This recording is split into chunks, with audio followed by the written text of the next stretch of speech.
Do you know why the wisp always seeks out a swamp? Do you know what it is searching for? Allow me to tell you. In the days when men didn't yet know to fight men, in the lands beyond the shadow seas, there lived a princess. So beautiful was she, with cerulean eyes, thick dark hair and skin so smooth and soft that it was said to glow in the moonlight like melted silver.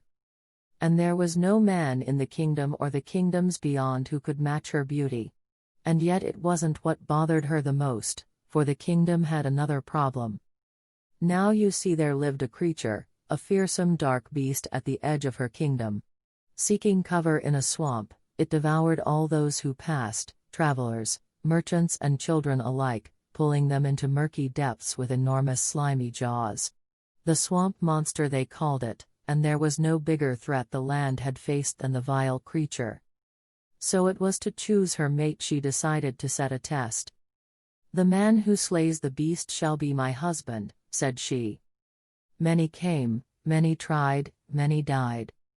The years passed, and when the feat almost seemed impossible, there came a prince. He was from a small kingdom north of her own, tall and fair. His face was the work of a sculptor and thick dark hair spilled over his shoulders, carelessly held back with a cord. It is said, when two people are meant to be, they would know it the moment their eyes meet. And that was how she knew her heart belonged to him. And every second that she spent with him, only affirmed that conviction. She could have married him then, you see.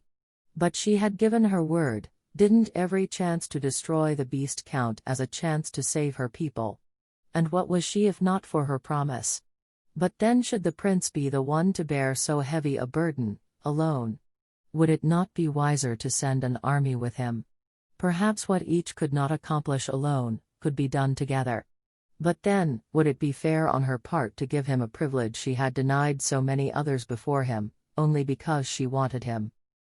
And so hiding behind a mask of pride and more importantly, duty, she asked him to face the deadly monster. The prince, equally prideful, smiled, and bowed and rode away to fulfill the challenge. For 3 days and 3 nights they fought, the man and the monster, while she waited in her marble tower. Finally, on the 3rd night, she heard it, the beast's death cry. Overjoyed, she ran to the swamp and saw the monster lying on its back, dark black blood oozing out of its head where the prince had stabbed it. But beside the beast lying in a pool of his own blood was the prince.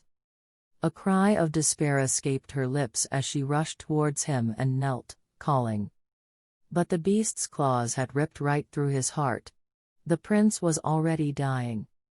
And where his life's blood flowed, mixing with the murky waters of the swamp, there bloomed a flower, beautiful, bright and red as blood, a swamp lily.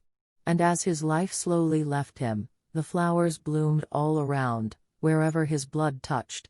They drifted away cradled by the gentle currents, and his soul left his body, transformed into the scarlet blossoms.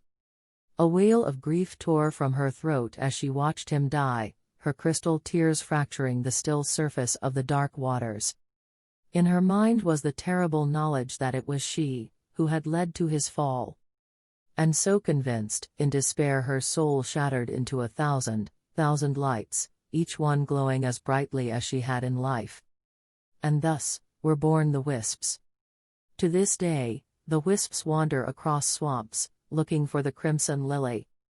And it is said that, when every wisp finds every lily that drifted away that night, the prince shall return to her and they shall be together, united in death as they had never been in life.